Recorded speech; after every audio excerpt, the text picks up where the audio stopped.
Hey guys, what's up and welcome to the Buva Crew.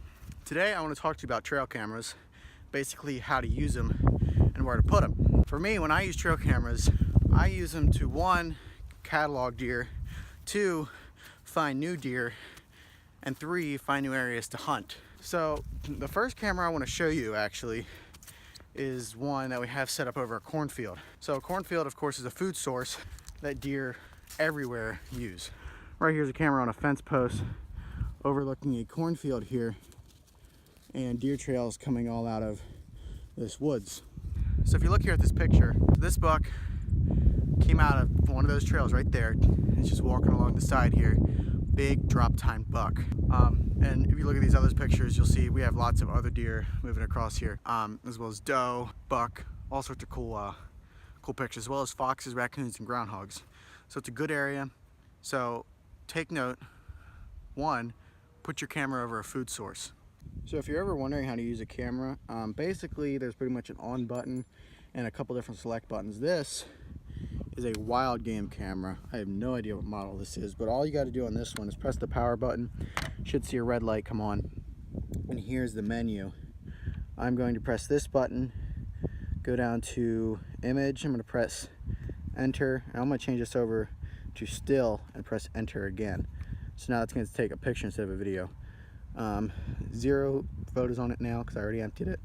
Time and date's good, I think. Actually, no, it's not, but we'll forget about it. And yeah, just like that.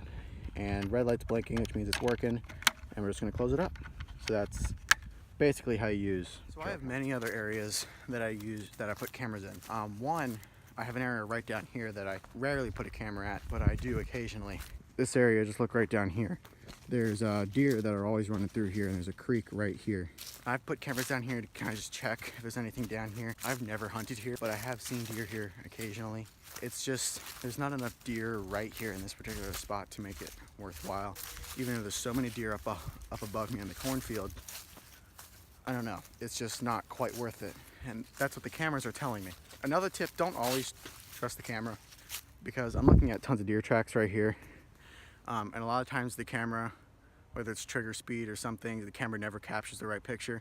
You could come down here one day and there'd just be a monster buck down here. So don't always trust the camera. Be a little adventurous when you're hunting, but for the most part, I do follow what the camera says. So mainly where I'm at right now is in the woods.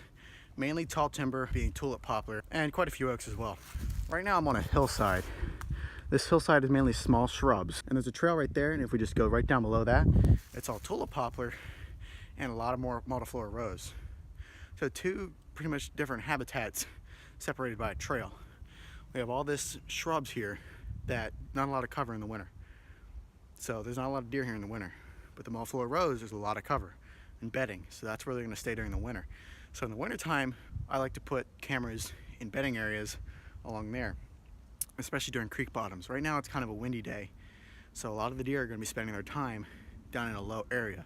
So if it's on a windy day, mainly a winter day, put your camera down in a low area. Right up above me here on the top of the hill is where I had a camera in early season. In early season, in October, all those acorns from the oaks and stuff were falling down, so that was a food source during early season. So there were a lot of deer hanging up there. And I had a camera up there, and that's where I caught this picture of this giant 8-point that we had seen a couple times. Unfortunately, I think he died on opening day of gun season, or sometime during gun season, because I haven't got a picture of him in a month and a half. Funny enough though, I was checking that camera and that picture, and I compared it to another big buck that I got up in the cornfield last year. Compared the two, it was the same buck, and yeah, he was right up there in the cornfield where I had a camera. This is a bedding area here.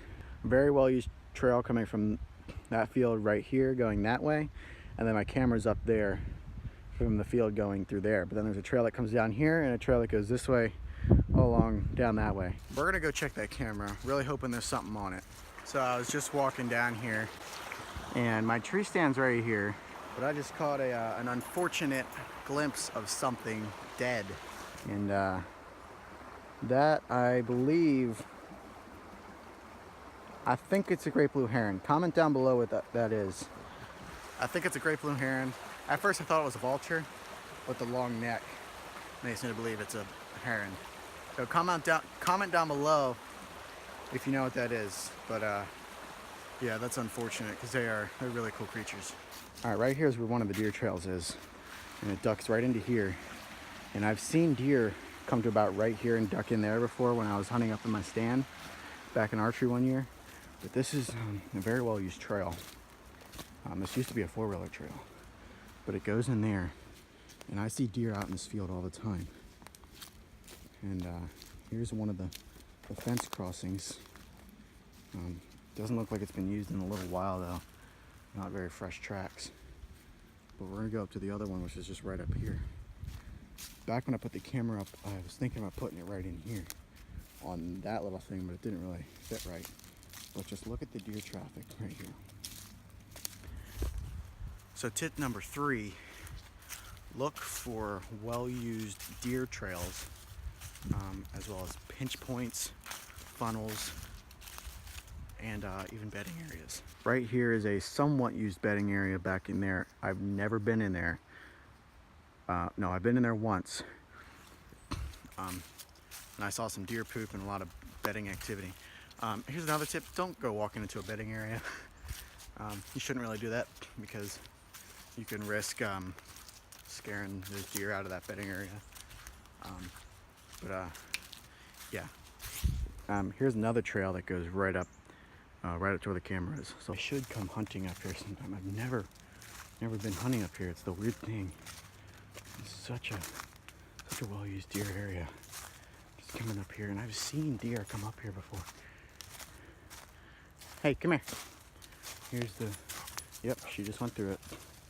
Here it is, hoping something's using it. And there's another trail coming down through here. And then we're walking this way. Right up to here.